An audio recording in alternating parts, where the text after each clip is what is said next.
Саламатсыздарбы, урматтуу Бишкек 24 медиа порталынын көрүүчүлөрү. Бүгүн Бишкек 24 медиа порталынын студиясында кызыктуу бир маселенин үстүндө сөз козгойбуз. Бул суу маселеси, сугат маселеси. Быйыл өзүңөр билгендей кургакчылык болду. Андан көптөгөн дыйкандарыбыз, фермерлерибиз жабыркады окшойт. Ушул маселени кеңири талкуулоо үчүн биз студиябызга коногубузду чакырганбыз. Бүгүнкү студиябыздын коногу Айыл суу чарба аймактарды өнүктүрүү министрлигинин мамлекеттик суу ресурстар агенттигинин директору Алмазбек Сокеев болмокчу. Саламатсызбы, Алмазбек агай? Биздин студиябызга куш келиптирсиз. Алмазбек агай, биринчи эле мындай суроомда, быйыл кургакчылык болду, суу жетишпеди, сугат суусу абдан эле тартыш болду. Маселе чечилдиби? Чечиле элекпи? Азыр дагы түшүм жыйнай турган адамдар бар. Мындайча айтканда, суарыла турчу дагы аянттар болсо керек, Ооба. Эми биринчиден быйыл нормадан 50-80% бизде водность болду. Быйыл суу аз болду. Биз жанагы июндун башында эле биздин суу жетпей элдер митингге чыгып атканда эле ошондон баштап бүт түнү менен иштеп, түнү менен кыдырып, жана болгон суунун баарын бөлүштүрүүгө аракет кылдык. Жанагы июндун башында бүт информ агентстволорду биз жанагы дарыяларга апарып көрсөттүк. Суу аз болду. Мына ошол эле ал эмединде мисалы 11-12 куб акчы жылына бизге ошондо 7-8 куб агат. Ошол эле ал арчада 3 кубтай дарыяда 3 куб суу эле болуп атты. Норма боюнча, допустим, бир 7-8 куб болчу. Ошо нормадан бир 50% эле суу болуп атты. Ошондо горный источниктерден бизде мындай айтканда суу өйдөкү зоналарга өзлөрүнө жетпей атты. Мурда биз дарыялардан жанагы бычкаларга дагы подпитка алчубуз. Биз болгону быйыл жанагы суу сактагыч менен чыгып кеттик. Суу сактагычта 470 миллион март айында эле толтуруп койгонбуз. Негизи бүт суу сактагычтарды биз суатка чейин, суат мезгилине чейин толтуруп даярдап койгонбуз. Бирок тилекке каршы ал сууда эле болушунча иштеп, эми сууну берип аттык. Ошо суу сактагычтан биз 120 куб секунд берип аттык. Суу келип атты. Бирок сиз билгенде жанагы эле биздин боомдон чыкканда чоң эмге чейин Чымкоронго чейин бизде восточный бычка деген бар, головной. Ошога чейин бир 40% суу фильтрация болуп кетет. Ал Токмокто чыгат, Кантта чыгат, Казакстанда да чыгат. Ошо бир 40% бул мындай айтканда бир 40 куб суубуз 1 секундада. Ошо фильтрацияга кетип бизде дыйкандарга жетпей атты. Бул биринчи проблема. Экинчи проблема жанагы бычкаларда бизде бир нугу жерде. Жер нугу болгондон кийин аякта дагы КПД деп коет 0,7-0,75, ал деген 25-30% аяктан да жоготуп болот. Андан тышкары бизде жана ички чарбалык каналдар бүт эле жер нугу менен да. Анан мурда бир эле совхоз болсо, азыр анын ичинде 30-40тан ашык хозяйство бар. Жалпы Кыргызстан боюнча 456 миңден ашык фермерлер бар. Ошондо жерлердин баары мындай бөлүнүп кеткен, каналдар көбөйүп кеткен. Аякта дагы бизде ички чарбалык каналдарда бүт проблема ошакта болуп атат. Биз сууну жеткизип бергенде дагы жанагы ичинде ассоциация водопроводчулар бар, спалар. Ошолор бөлүштүрүп берет. Бөлүштүрүп берейин десе, башынан 1 куб берсе, аягына бир 200 литр эле жетип калат. Проблема бүт жерде бирдей болуп атты, суу жетишпей атты. Бирок мына 2-июлдан баштап суу дарыяларда көбөйдү. 2-июлдан баштап мына байкасаңар бир тынчып калды, сууну берип атабыз. Эми 100% берип атабыздан мен алысмын. Анткени жанагы этек жагында хвостовой часть деп коет, аларга бүгүнкү күнү дагы суу жакшы жетпей атат. Бүт эле жерде водопровод кылып атабыз, очередь менен коюп атабыз. Мына бүгүнкү күнү Орто Токойдун суусу азайып атат. Мына где-то бир жумадан кийин өзүнүн живость токтоп коет, канча суу кирсе ошончо агызабыз. Андан тышкары биякта биздин тоолордо суу көбөйгөн. Ошо менен биз буюрса ошонун баарын регулировка кылабыз. Бүгүнкү күндө да кылып атабыз. Суу берип атабыз. Анан культуралар да азайып атат. Мына технический культуралар калды. Бир 40% жерлердин уже сугаты бүттү. Арпа, жанагы эле эгин, ошолордун уже сугатын бүтүп, уже бүгүнкү күнү чогултуп атышат. Дагы бир проблемабыз бар, мына технический культуралар көбөйүп кетти абдан. Мурда эгин менен арпа сугарып бүткөндө эле сугат бүттү деп койчубуз. Быйыл болсо аны сугат деметкенде жаңы башталып атат да. Азыр кээ бир жерлерде мына капустаны мына өзүнүн урожайын алып туруп кайра экинчи эмесин тигип атышат жана капустаны. Жанагы эле малина көбөйүп кетти, клубника көбөйүп кетти. Азыр жана чөптөр көбөйүп кетти. Подпокровный полив болуп атат азыр. Чөп кымбаттагандан көбүрөөк мына Чүй областынан бир 98 миңдей чөптөр бар. Мына 38 миңдей жүгөрү бар. Ошол эле 11 миң гектардан ашык кызылчабыз бар. Ошонун баарын азыр дагы эле сугарып атышат. Ошонун культураларын тетиги бир сентябрдын 10-15-ине чейин сугара беришет. Бирок эми массовый болбойт, акырын сугарып бүтө берет. Кызылча бир 10 күндө, жүгөрү бир 10 күндө буюрса бүтөт сугаты. Кызылча болсо августтун аягына чейин болот. Жанагы эле овощилер билесиңер сентябрдын бир 10-15-ине барат. Сугат бүтпөйт азыр. Бирок азыр болгон сууну биз буюрса жеткизгенге аракет кылабыз, иштеп атабыз. Азыр биздин службалар эл деле көрүп атпаш керек. Күнү түнү иштеп атышат, уктамай жок. Мен дагы өзүм бир ай булар менен чогуу жүрүп уктаган жокмун. Болгон 2-3 саат уктап эле, машинада уктап эле ушу убакыт өттү. Аракет кылып атабыз. Конечно, болот, проблемалар болот, кантип болбойт. Мисалы мына 3 күн мурун русловой суу сактагыч бар. Аны полный сработка кылдык, бердик. Анан бүткөндөрү сразу аларчадан 8,5 кубтай 1,5 суткадан күнү түнү сууну айдап толтурган жоксу, эми подпитка кылдык. Бүгүнкү күндө дагы аларчадан да суу берип атабыз, аламедден берип атабыз. Буюрса ушу айтып кетейин дедим эле, ушу Адбашинский канал, совхозный каналга сууну көбөйтүп атабыз. Ошол күнү 3 куб алып калып, элдер бүттү суу болбойт деп чыгып алыптыр. Мына бүгүнкү күнү 5 кубтай берип атабыз. Мына совхозный каналга дагы көбөйтүп атабыз. Буюрса ылдыйкы зонага да проблема болбогонго аракет кылабыз. Анан мына кургакчылык, эми бул табигый кубулуш экен да. Ушу быйыл болду кургакчылык, Дагы канча жылга созулушу мүмкүн? Эмки жылы дагы күтүш керекпи кургакчылыкты? Болбосо алдын ала бир чараларды көрүшүбүз керек да, туурабы? Биринчиден бул цикличность деп коет. Бул маловодный цикл бар. Эми мен өзүм сыйкырчы эмесмин же мен эмете албайм. Бирок 6-7 жыл сайын ушундай суу кургакчылык болгон. 2002 жылы болгон, 2008 жылы болгон, 14 жылы болгон. Быйыл болду. Бирок быйыл өзгөчө кичине оорураак болду. Эми аксакалдар айтып атат, 74-жылы деди го дейм, ушундай болгон дейт. Ушундай кыйналган деп. Бирок анда мындай бүгүнкү айтып атпайм, культуранын баары өзгөрүп кетпеди, технический культура көбөйүп кетти. Негизи биз сууну 14 жылга караганда көбүрөөк бердик быйыл. Ошондо да суу жеткен жок. Жетпей атканы кургакчылык деген быйыл жаан да жаган жок. Элдин баары көбү жаанга ишенчи. Мына жаан жаат, жер ным болот, ошо менен биз Кудай буюрса чыгып кетебиз деп. Быйыл жаан жаган жок. Себелеп эле кетип атты, байкасаңар.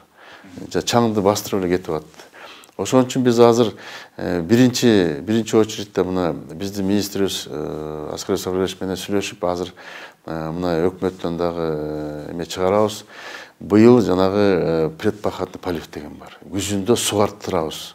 Былтыр эч ким сугарган жер аз болгон. Быйыл да жазында благозарядка порядкта эч ким көп эметкен эмес, жаан жайт деп. Анан суунун эмеси бар, оплатасы бар. Ошондон качып эле көп сугарышкан эмес. Быйыл биз ушул предпахатный поливди тоңдурма деп коет, ошого чейин сугарабыз. Анан жазында да элди болушунча вегетацияга чейин благозарядка поливке баарын үнөмдөйбүз. Баарын эмете аракет кылабыз, жазында да сугарсын деп. Анткени күзүндө сугарып, жазында сугарып койсок, ным тет июнга чейин туруп берет. Анан биз анча суу массалуу сурабайт. Быйыл мына 10-15 майдан баштап баары бир сууну сурашты. Анан биз уже баарына жетишкенге оор болуп калды. Эмки жылы биз аракет кылабыз ушуну алдын ала. Анан тышкары бизде бир 5-6 жыл бар. Эмки маловодный цикл. Ошон үчүн бизде өкмөттө биздин өкмөттүн жетекчиси орун басарлар менен биз мына күнүгө жолугуп атабыз, сүйлөшүп атабыз. Азыр мына билесиз, эмеден да средства массовой информация чыкты, жанагы ЮБЧКны куруу боюнча. Бул национальный проект болгон турат, буюрса. жанагы эле айтып атпаймынбы 40% жоготуп болот деп жана дарыяда. Ошону биз жанагы Союз убагында канал курулуп токтоп калган, байкасаңар, жолдун боюнда көлгө баратканда. Ошо башыда курулуп калган. Ошонун аягына чыгайлы деп атабыз. Ошо дарыядан каналга буруп койсок, ошондо жанагы болгон суунун баарын жана жоготуу болбойт. Ошонун жана Чымкоргондо Восточный Бычка головной бар, ошоко чейин алып келебиз. Андан тышкары мына андан ары билесиз, жана Объезднойдо узун канал бар, Токмокко чейин. Ошока азыр бүгүнкү күнү биз 40-45 куб берип атпайбызбы?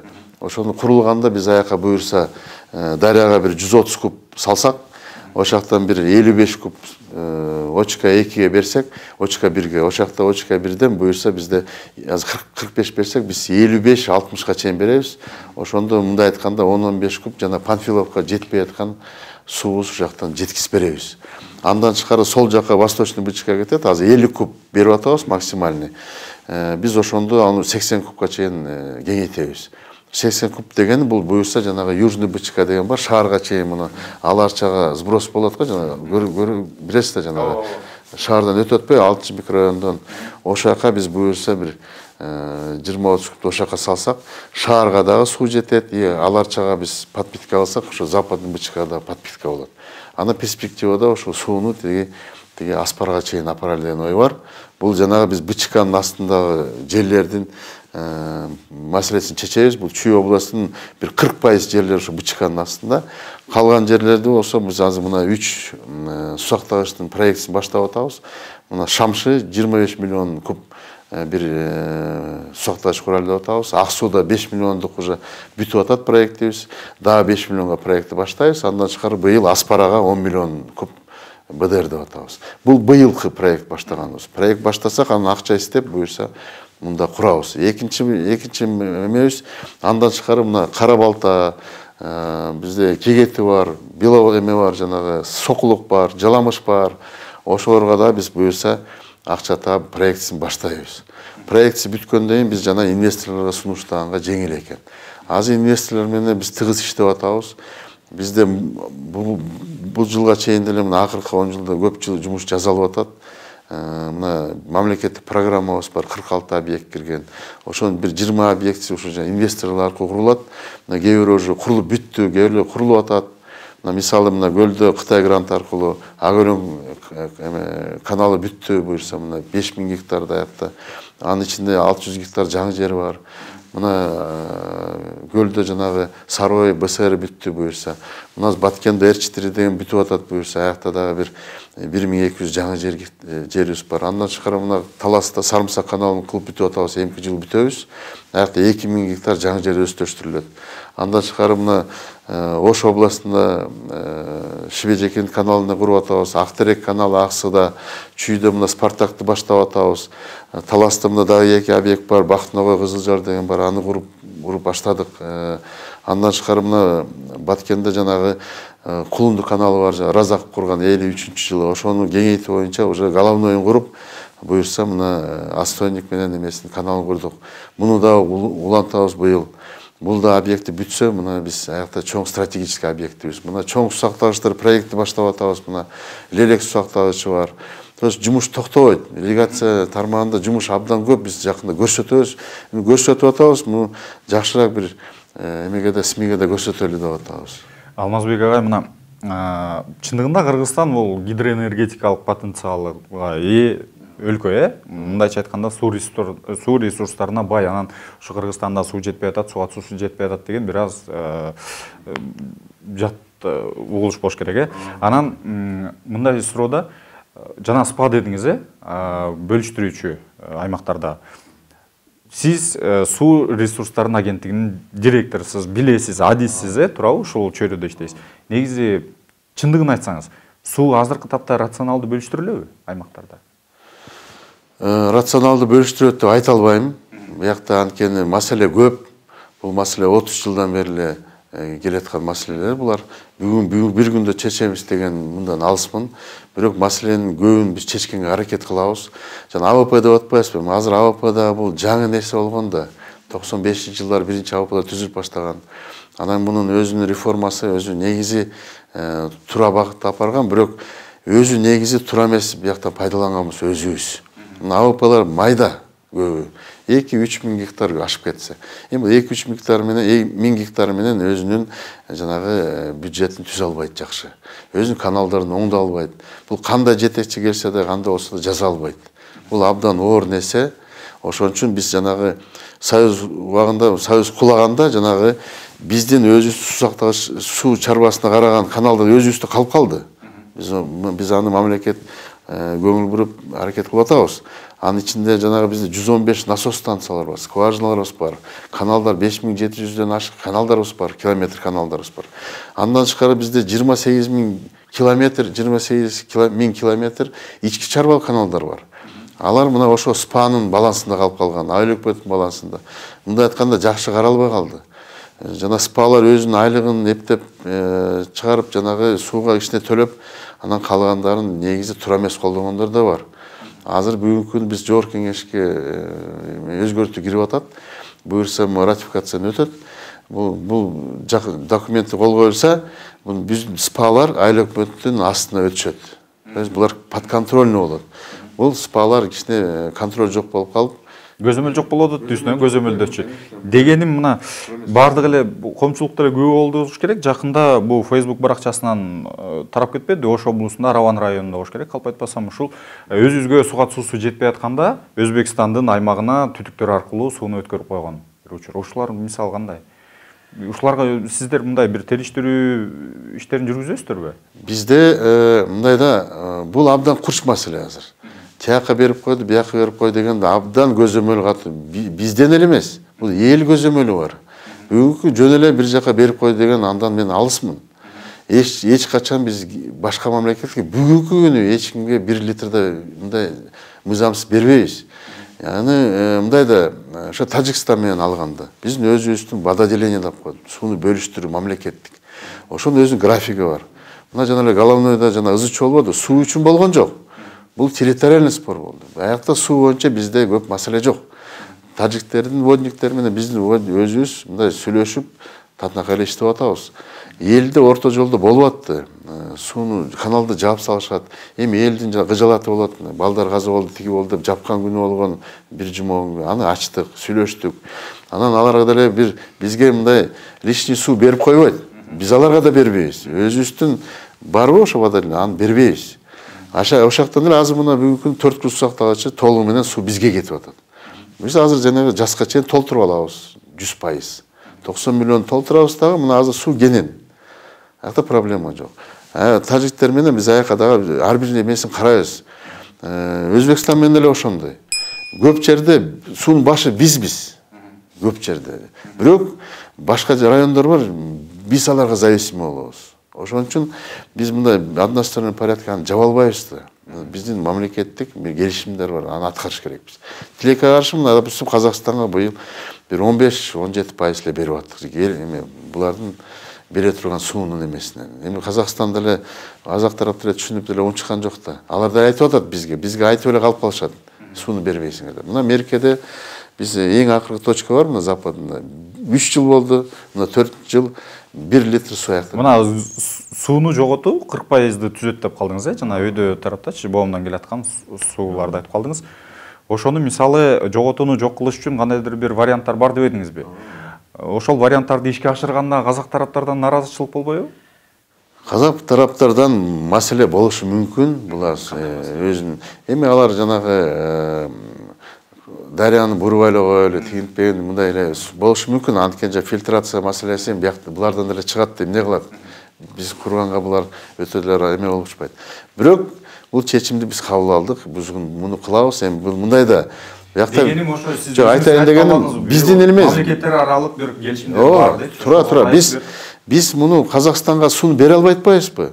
Муну кургандан кийин толугу менен беребиз. Биз буларга убада берип атабыз. Мына Георгиевский каналдан допустим 10 куб, 11 куб эле берип аттык, 20 кубтун ордуна. Биз айтып атабыз, бул чогуу өткөндө казак тараптын зам эмеси келди, орун басары келди, жана министрдин орун басары. Мен ага айттым. Чогуу курайлы, мына канча жыл силерге суранып атабыз. Ушуну канал чогуу куруп коелу. Чогуу курганда силер кыйналбайсыңар, биз да кыйналбайбыз. Мына чогуу бир 50% силер чыгарсаң, 50% биз чыгарсак, бүтүрсөк баарыбызга эле жетет эле деп абдан ачык эле суранып атабыз. Ушул аспараны айтып атпайбы? Аспара сусактагычы мына 8 жыл болду. Чогуу курабыз деп мына Казакстан тарап бүгүнкү күнү бир да иш болгон жок. Ошон үчүн биз айтып атабыз, 25 миллион невегетационный сток кышында жана аккан сууну. Ошон биздики 38%. 38% биз 10 миллион болот экен. Өзүбүз 10 миллионду алып туруп өзүбүз эле бир БДР курабыз. Аны биз өмүр бою күтө албайбыз да, Казакстан качан макул болот деп. Бирок булардын укугун биз эч качан бузбайбыз. Биз андай мамлекет эмеспиз. Биздин мамлекет бүт мамлекеттердин кызыкчылыгын бузбаганын аракет кылабыз деген эмебиз бар. Өкмөттүн да позициясы ошондой, президенттин позициясы ошондой. Ошон үчүн биз азыр өз в рамках своих полномочий кылабыз. Анан Алмазбек агай, азыркы тапта Кыргызстанда ушул каналдардын жалпы узундугу канча жана ушул каналдардын канчасы иш үстүндө, канчасы жараксыз абалда азыркы тапта? Эми жана айтып кеткен 5800 километр деп атпайбызбы? Мунун бүт эле иштеп атат. 28 000 гектар деле бүт эле суу берип атабыз. Болгону мындай айтканда деградация болгондо биздин каналдар. Деградация дегенде ошону кандай? Бул жанагы акыбалы өтө жакшы эмес.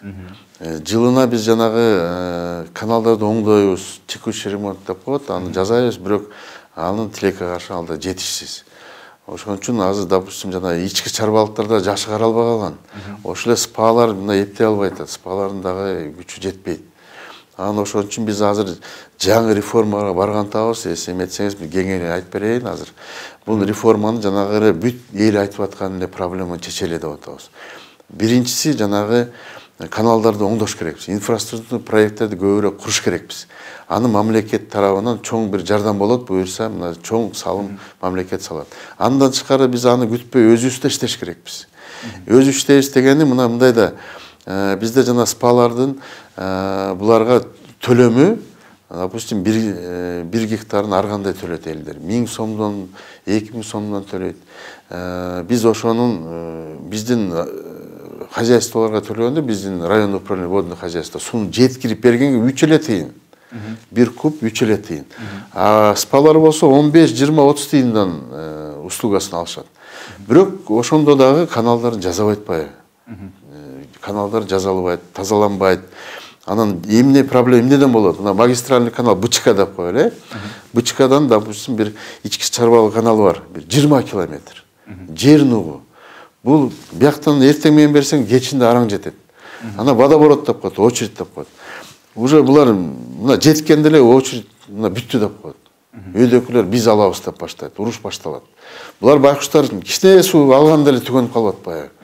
Ошон үчүн биз азыр мына бир ай күнү-түнү жүрүп атып, бүт проблемаларын аракет кылдым. Эмне проблема бар экен да, ошону чечиш керек болуп калды. Ошондо реформа кылайлы деп эме пайда болду да. Ошондо биз азыр бир районду алабыз, пилотный кылабыз. Жанагы СПА болбойт. Биз башынан аягына чейин биз өзүбүз суу беренге аракет кылабыз.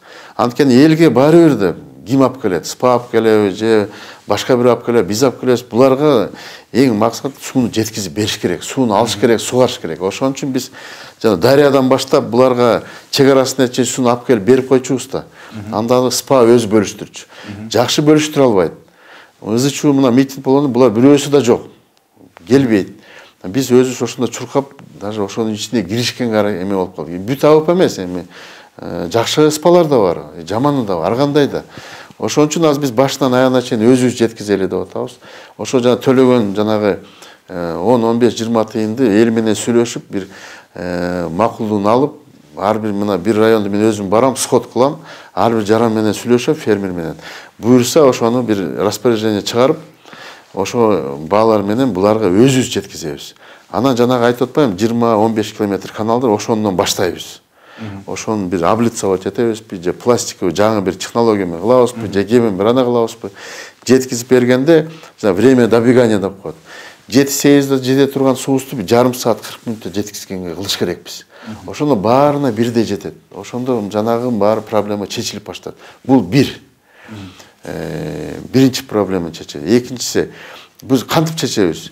Биз деген жанагы биздин район управление водных хозяйстволорго ушуну внутрь хосту алабыз. Өзүбүз иштетебиз. Иштеткенде жанагы акчаларын биздин район управлениеге буюрса ошону чогултуп, азыр бүгүнкү күнү, допустим, 30 миң гектарына 3 миллион чогултса, ушуну кылсак 30 миллион түшөт. 30 миллион сомго көп жумуш жасаса болот. Ошо эле внутрихозун жасап берели. Ошо эле эл менен чогуу жасап өткөзүп берүүгө аракет кылабыз. Ошондо көп проблема чечилет. Бул бир. Экинчиси, азыркы күн оплатаны бизде наличный оплата. То есть мындай человеческий фактор абдан көп. Бергенде биздин акчалар төлөйт, анан барып кассага берет, билесиңер да эмне деген бар аякта. Ошонун баары жоготобуз деп биз азыр наличный расчетка мына Айлбанк менен иштеп атабыз. Бүт айылдарга жана мобильный кошелектор аркылуу телефон менен да төлөсө болот, жанагы билесиңер да. Мындайча айтканда коррупциялык механизмди жоготуш керек. болот, алдын ала. Ошону безналичный расчетка өткөзсөк, анан самый эң эмебиз бизде автоматизация водоучет деп атабыз. Эми бул абдан кымбат нерсе, бирок буга биз барабыз, уже бар чечип баштадык. Мына Талас районунда Сарымсак каналы куруп атат Исламбанк аркылуу. Азыр биз бияка ар бир водопускага, ар бир гидропостко биз датчик койдурабыз. И система водоучета жана мурдагыдай щитти ачып жаап. Бир эле диспетчерский болот. Диспетчерскийден заявка беребиз. Ал 10 күн алдын ала берилет. Ошондо коп коет. Щитти 300 литр, 500 литр бүттө турат ошо менен. Эч ким келип ачып жаба албайт. Анан баарына сууну ошондо уже бизде подконтрольный болот, водоучет деп коет. Андан тышкары жанагы автоматизация болот. Анан жанагы осмотрщиктер бизде көп да. Анын баары линиядан алабыз. Канча осмотрщик кетет. Анын баарын жанагы ремонттуу бригада түзөбүз, аварийный служба түзөбүз. Анан кийин жанагы контролер дегенди киргизебиз. Жана свет эметип атпайсыңарбы? Келип туруп заявканы алат, ВОЗко келип подтверждение кылат, кайра таратып коет. Анан электронный эме деп атканбыз, допустим, биздин райондун суу чарбасына чоң монитор койдурабыз, буюрса. Келип туруп эл ар бир фермер көрөт. Мына 26-сында 10дон, допустим, 9га чейин сууну алат экенмин деп. Анан анткени биздин осмотрщиктер келип туруп суу жок деп туруп, жана искусственный дефицит да кылып коет. Ошо болбош керек деп. Бүт человеческий факторду жоготуш керекпиз. Азыр 7 областка биз сервер койдук. Азыр 40 районго да мына Всемирный банк менен сүйлөшүп атабыз, Дүйнөлүк банк менен. Алар 40 сервер койдурсак, ошондо күнүгө онлайн режимде маалымат кетип турат. Кайсы дарыяда, кайсы эмеде канча суу агып атат, каяка кетип атат. То есть мен бияктан отуруп эле азыркы мындай кагаздардын баарын жоготобуз. Бизде 3 ай сайын отчетко келишет, момундай стопка кагаз алып келет, ал кимге керек ал? Аны жоготобуз дагы только онлайн отчет киргиздик. Азыр мына биринчи отчетубузду алдык. Бүт эле онлайн кылабыз азыр. Мындайча айтканда санариптештиресиздер, автоматташтырасыздар, жаңы каналдар курулат, реформа жүргүзүлөт деп атасыз. Буга деген эми каржы керек да, туурабы? Каржы булактар кандай болот? Мамлекет бөлгөн казынадан бөлүнгөн акчалар жетип атабы мисалы? Же болбосо кандайдыр бир жанакы эл аралык бир уюмдар менен кызматташып атасыздар, кандай? Кандай чечесиздер каржы маселесин? Биринчи этапта мына өзүбүз акча таап баштаганча, бизнес спецчет көбөйткөнчө, бул деле бир күн, бир жылда бүтөт деп мен андан алысмын. Бул деле 3 жыл, 5 жыл болот. Бул системаны өзгөрткөнгө бүгүн баштап атабыз. Эми 30 жылда системаны мындайча айтканда башталып экен да. Башталып атат. Муну биздин азыр бүгүнкү өкмөттүн дагы мындай айтканда орусча айтканда волясы бар. Биздин министрдики бар, меники бар, биздин балдар да бар. Азыр өзгөрөлү деп атабыз. Баары эле ошого макул болуп атат. Бизнес спецчет көбөйгөндө айлыгы да көбөйөт. Анан сиз айткан жанагы реформаларга акча да болот. Айтып атпаймынбы, 3 миллиондун ордуна 30 миллион түшсө, 30 миллионго биз реформа кыла алабызбы же кыла албайбызбы? Акырын кылып баштайбыз. Анан донорлор менен да мына биздин национальный стратегия дейт, водный стратегия дейт. Мына донорлор менен баары менен сүйлөшүп чыктым. Ошо стратегияны быйыл ноябрь айында указ чыкса, биз азыр абдан чуркап жүрөбүз. Азыр согласованияда буюрса мына өкмөттө буйрук чыкса, биз национальный совет по воде өткөзөбүз. Национальный совет өткөндөн кийин жана указ чыкса, бул донорлордун баары мына буюрса бюджетке да 21 миллион евро бюджетный поддержка деп атышат. Андан тышкары биздин суу чарбасына дагы толук жардам беребиз деп атат. Мен уже бул маселени донорлорго уже айттым. Примерно каражатты эзептеп атабыз. Ар бир эме боюнча, водоучет боюнча, автоматизация боюнча, инфраструктурный проекттерде эмелерибиз бар, расчеттордун баарын берип атабыз. Кайсы донор каяктан бизге жардам бере алат? Анан донорлор дагы мындай да, жөн акча бербейт да, биз буларга айтып атабыз. Биз водоучет менен жанагы мени ачыкка чыгабыз деп. Булар ошого абдан эме болуп атат да, ачыкка чыкканга булар абдан ошого интерес бар да. Ошону кылсаңар, булардын эмесин биз таптык, макул деп атышат, давай жардам берели деп атышат. Бүгүнкү күнү жардам берип атышат. Эртең жардам бербейт, бүгүнкү күнү жардам берип атат. Мына сиз айтып атпайсызбы, жанагы система водоочету деп. Уже бизде 146 точка водоочеттук уже коюлду. Мына Западный Бичка, Восточный койдук, башка областтарга да койдук. Мына райондогулар айтып атат, мына кат жазып атышат, абдан жакшы экен. Уруш талаш баары мындай уже болбой калды. Компьютерде мына өткөндө көрсөттүм, баарын көрсөт. Бүт көрсөтүп турат. Канча суу агып атат, режим онлайн. Анан кийин заявка канча, фактически канча кетип атат. То есть мунун баары деген жанагы ачыкка чыгабыз. Ачыкка чыкканда мына донорлор ошого жардам беребиз деп. Эми биринчи этапта булар жардам берет. Биз башка биздин эмебиз жок да. Анан мамлекеттен да чоң көңүл бурулат. Буюрса угасыңар. Жана национальный проект деп аталат. Жана ОЧК деген Южный Бычка. Жана сусактагычтарда мамлекет акча бөлөт. Чоң акча бөлүнөт буюрса. Ошонун баарын мамлекет тарабынан жанагы инвестициялык каржы булактарын таба иштеп атпайбызбы? Буюрса булар бизге ишенип атат, азыр жардам беребиз деп атат. Биз ошону акташ керекпиз. Андан тышкары мына айтып атпаймынбы, водоочет деп. Бул ачык болгондо, суунун эмесине көбөйгөндө, оплатасы көбөйгөндө, биз өмүр бою чет мамлекеттен сурап жүрө бербейбиз да, анын чеги бар да. Биз деген өзүбүз үйрөнүш керекпиз акчаны тапканга. Айтып атпаймынбы, ушу жана спецчеттү суу менен көбөйтөбүз. Андан тышкары мына техника бар, услуги по технике деген. Ошону дагы азыр биз GPS навигаторлорду сүйлөштүм Дүйнөлүк банкка. Ар бир техника GPS койдурабыз азыр. Бирөө дагы башка жерге барып иштебейт. Только биздин. Андан тышкары булар жанагы акча табыш керек. Башка бир какой-то жумуш таап, акча таап, анан мына бирле мисалы биз жана көлгө бардык, министр менен барганда ошоктон бир насос станциябыз бар. Айлык аз деп балдар ыйлашат. Действительно айлык аз. 5000 сом, 7000 сом насос станцияда иштеш оор, билесиңер да. Насостор да эски. Ошоктон биз да бир выход айтып атабыз. Мына 20 гектар айыл өкмөттөн сүйлөшүп бердик. Азыр бөлүп берет. Буюрса бак тигебиз. Ошо өрүк тигебиз.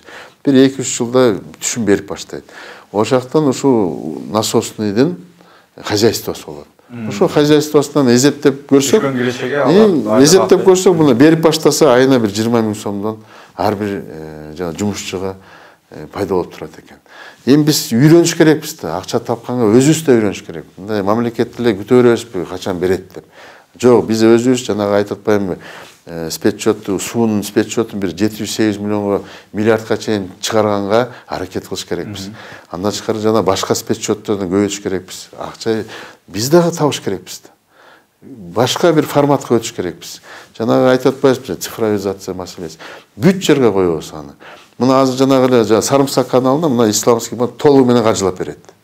Мына Западный Бичканы мамлекеттен деп атабыз. Мына Дүйнөлүк банктагы 30 АВП азыр бизде 30 спада реабилитация жүрүп атат. 30 айыл өкмөттө да кыскача. Ошо 30 айыл өкмөткө суранып атам, азыр основной жерлерге дагы бизге датчик автоматизация жардам берилге деп.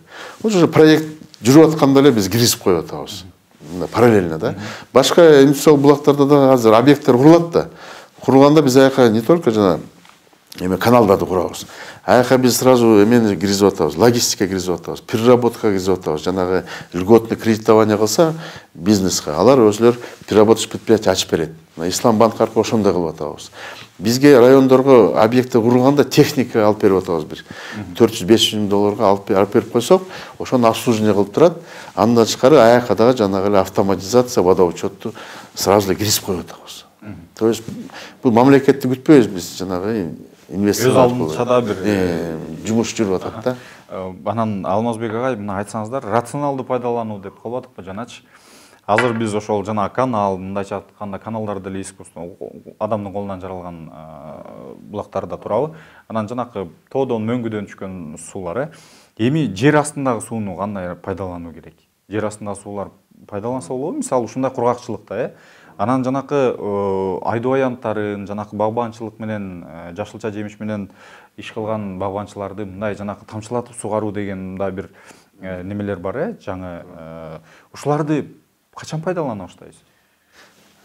Бул Масштабтуу түрдө. Масштаб түрдө мындай да биз азыр биздин суу агентствого айтып атпайбы, өзүбүздүн чек арабызга чейин сууну алып келип беребиз. Андан ары уже биз спалар же фермерлер өзүлөрү сууну алып кетет да. Муну жана тамчылатуу, дождевание деп коет, мына бул современный система полива да. Муну биздин хозяйстволор, биздин фермерлер өзүлөрү койдуруш керек. Биз аны койбойбуз, аны өзүлөрү коет. Биздин мамлекет тараптан биз азыр стратегияда киргиздик, антикризисный план деген бар, ошого да кирди. Биз Айлбанд аркылуу жана лизинг деп коет. Ошо аркылуу буларга фермерлерге биз минимальный бир кичинекей бир процент менен сүйлөшүп атабыз, ошону мамлекет колдоп атат. Ошону бөлүп берсек жанагы фермерлерге, ар бири өзүнө коюп алат. Ошондо суунун жана норма полива да азаят. Мына өткөндө мына Ысыкатада бир эле эмеде митинг болуп атат. Нурманбет айыл деген бар. Анан барсам, мына бир башка улуттагылар балдар коюп алышыптыр, жана насостор. Анан биздин деген сөз болуп калды. Анан өзүбүздүн да жана балдар да коюп атат, насосту коюп бизге жетпейт деп жооп бериңиз деди. 100 кишидей мен артынан жүрүп анан бардык. Барсак бир тың бир жакшы бала экен, орус бала экен. Барсак документиң барсаң бар деди. Барын көрсөттү, анан кийин бычканын өйдө жагында экен. Анан булардын да талабы тура. Бычканын өйдө жагын өйдө жактан суу алыш керек. Ылдый жагынан ыл жак алыш керек десе, мен силерден суу албайм дейт. Мен өйдө жакта жана суу коллекторлор бар го, суун келип сброснойлор. Ошонун сууну толтуруп алып, насос коюп сугарып атыптыр. 8 гектарды, 30 гектарды 8 саат сугарат экен. 30 гектар. 30 гектарга капельный коюп коюптур, жана бир эме коюп коюптур, помпа коюптур. Ошо менен соляркада иштейт да. Ошо менен 8 саат суу берет экен, бир жума сугарбайт экен. Жүгөрүлөрү Жок, ушуну айтып атпаймынбы? Ушундай бир ыкмаларды мамлекет тарабынан ушу суу чарба агенттигинен мындай бир колдоо көрсөтүлсө. Суу чарба агенттигинен эмес, биз лизинг аркылуу бериш керекпиз. Бул элдин жери да, менчик жери да. Биз ошолорго сууну алып келип бериш керекпиз, алар уже өзүлөрү эметип алыш керек. Биз мамлекеттен ошо льготный бир минимальный бир кредит бериш керекпиз да, колдош керекпиз. Бул абдан жакшы нерсе. Мына андан тышкары мына дождевание деп коет. Мына көлдө Кирби деген барып келдик, Ак Суу районунда биз. Эгинди эми өзү айтып атат, мен мына уялганым эле 90 центнер деп айтып атам деп. Атак 120 деп атат да 1 гектарына. Бизде мурда 25-30тан ашчы эмес да. 90 центнер алдым дейт. А мунуку бүт эле дождевание экен. Анан мында эсептеп көрсөк 2,5 миң сом кетет экен 1 гектарына, суунун жанагы сугатына. 2,5 миң деген жана 90 центнер жанында эмне деген акча? 200 миң түшүп атса, 2,5 сууга. Саркорлукта болду дейт. Анан бул киши айтып атат, эмеси дождеваниясын гектарын көбөйтүп атам деп. Мында азыр элдер чоң хозяйстволор көп өттү. Мына Ысыкатада жакында Атажанда дагы бир семинар өттү фермерлерге. Ал дагы коюп атат, жанагы дождевание коюп атат, разбрызгивательдерди коюп атат, алып келип атат. Эми акча барлар коюп атат да. Эми карапайым элимде акча жолу мындай да башка системалар да бар. Мына көлгө бардым өткөндө. Кичинекей бир эме алыштыр, ручной экен, мындай кичинекей эле бир кымбат эмес экен. Разбрызгиватель деп коет экен, под давлением жолу бир чимирип турат. Бияк 10 метрге эме сугарышат. Анан жылып турат экен. Булар дагы ошону аракет кылып атышат. Аны кылыш керек. Сөзсүз кылыш керек. Бүгүн ушундай система бүт Кыргызстанда болсо, бүгүн мындай маселе болмок эмес. Ошол эле суу жетмек. Өз каранды болбойт элек да. Ооба. Ал да маселе, ал чоң маселе. Муну да биз колдоп атабыз, биз деле эми аракет кылабыз, эми колдон келишинче элдин баарын айтып атабыз, көрсөтүп атабыз. Биз өзүбүз аны койбойбуз, анткени биздин эмебизге ал суу агенттигинин эмеси. Сиз жогоруда өзүңүздүн мисалыңызда да айтып калдыңыз, жанакы сууну түшүрүп, насос менен тартып, нетип аткан нааразычылыктар болду деп, анан талаш тартыштар да болуп калат дедиңиз. Азыркы тапта ушу республика аймагында, райондор аралык, аймактар аралык кайсы жерде курчу ушул талаш маселеси? Бир район менен экинчи райондун мисалы сууга болгон бир талаш тартыш болуп калабы? Эми проблема мындай болду да быйыл. Жанагы эле западный бычка деп коет, Токмоктон баштап да Панфиловка, Кайындыга, Чалдабарга чейин 146 километр. Жанагы эле восточный бычка бизде Кеминден баштап, шаарга чейин, Аларча сброска чейин бизде мунун узундугу 94 километр. бул абдан узун да, бул райондун аралык каналдар да. Ошон үчүн биз жанагы проблема ошо Панфиловка районуна жеткизели деп эле проблема болгон. Ошон үчүн биз жанагы райондорду түнчүндө жаап аттык саат 8-де, эртең менен 6-да ачып аттык. Ошо сууну Панфиловкага жеткизип, толугу менен суу берели деп. Ошону биз кылдык. Мына сиз байкасаңыз, июндан баштап бүт тынчып калды. Эч ким эчтеге чыккан жок, ызы-чуу да болгон жок. 8-июндан баштап биз күнү-түн иштеп сууну бердик. Мына 2-июлда ошо бияктан суу көбөйдү. Июндун ичинде да наразычылык болуп атты Панфиловка. Бир күнү биз сууну жеткизели деп уже жетип калганда жайылдан бирөө Женевскке келет да ачып салат. 1 саат биз пока узун да абдан, балдарыбыз жетишпей калат. Барып келсе ачык, жаап берметкенче колебание болуп кетет. То есть бүт биздин культура полива да. Биз бирибизди мындай эми суу жетпей атканда эч ким сыйлабайт экен, эми өзүнүн огородун ойлойт экен, өзүнүн жерин ойлойт экен. Ошондой эле проблема болду. Ошол эле биякта Восточкада эле могу эле Каражыгач туңгучка эле жетпей атты көбүнчөсү. Аны биз жаап атканда да элге жапкан жок. Бирок биз түнчүндө жаап атканыбыз мына түнчүндө эле көп сугарчу эмес мурда чүйдө. Азыр сугарып атышат. Түнчүндө кичине салкыныраак, ошондо суу батыраак жетет деп эртең менен 6-да ачып аттык. Бул маселе эмеден биздин өзүбүздүн дагы шит затворлордогу до конца жапканда да 100-200 литр агып атпайбы. То есть ошондогу биз деградация деп аткан ошол оңдоп чыгыш керекпиз быйыл. Быйыл ошол жумуш жасайбыз. Мына бияктан сууну бергенде 7-8 куб жоголуп атпайбы? Ошо 7-8 куб Панфиловка районуна жетмек да бүгүнкү. Ошол суу жоголбойт. Жолдон алып коюшат. Биз ушу жеткизип бериш керекпиз. Ушундай маселелер көп болду да. Суу бүт жерге жеткен эмес. Дефицит болуп атты, бирок ошол аяк жагында хвостовой жактарына суу кичине оор болот. Азыр дагы проблема бар. Мына ошол эле Руслово сактагыч барбы? Ылдый жакта наливной Русловой деп коет. Русловойдо биз мына 3 күн мурун до конца сработка кылынды.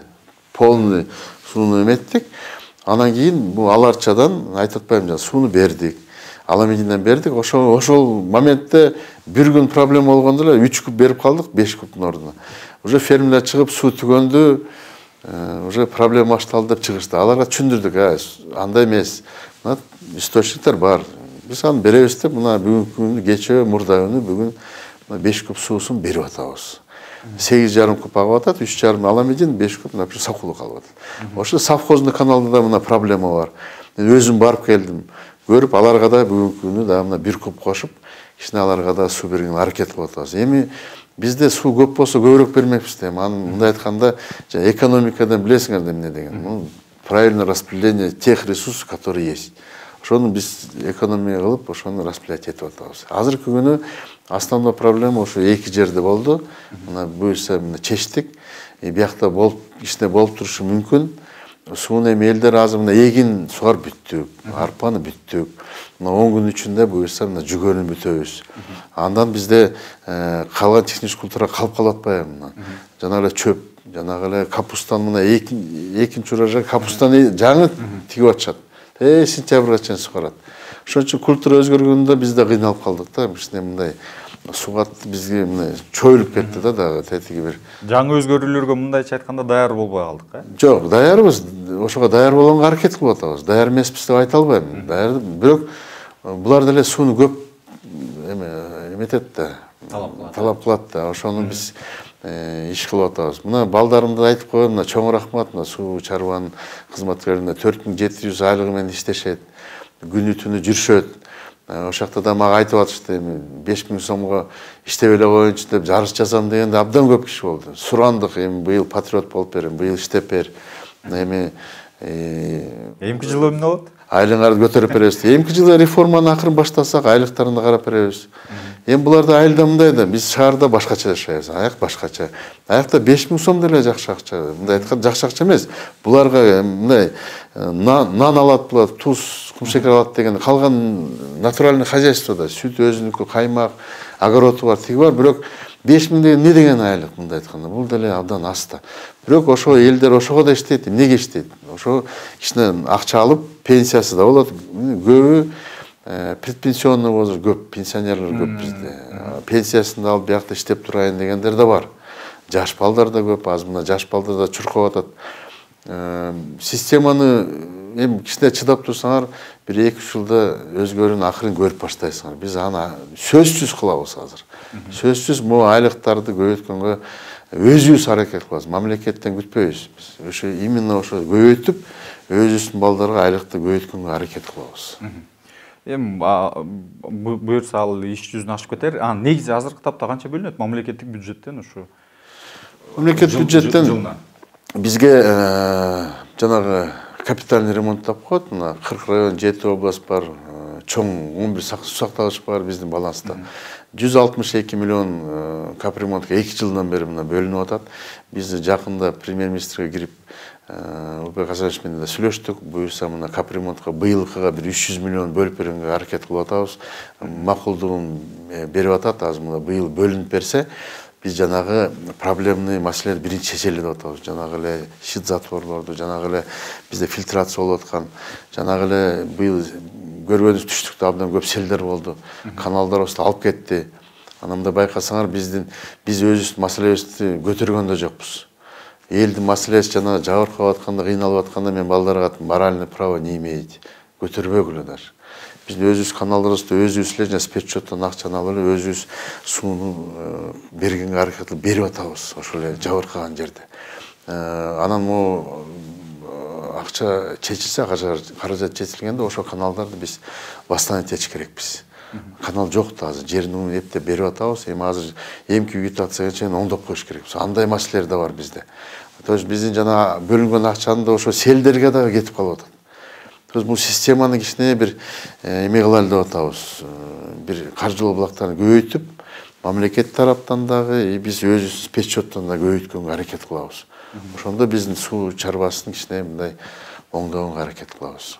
Азыр дагы бир жолу айтып коем, пайдаланып, мына ушул мүмкүнчүлүктөн пайдаланып, элдерге айтып коеюн, биз иштеп атканбыз, иштейбиз, эмки жылда да аракет кылабыз.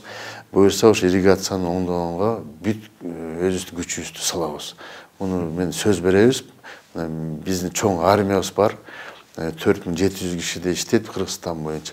Бул да, конечно, бүгүнкү күндө жетишсиз киши. Мурда билесиңер, Союз убагында абдан көп водный хозяйство көп киши иштечи, көп объекттер курулчу.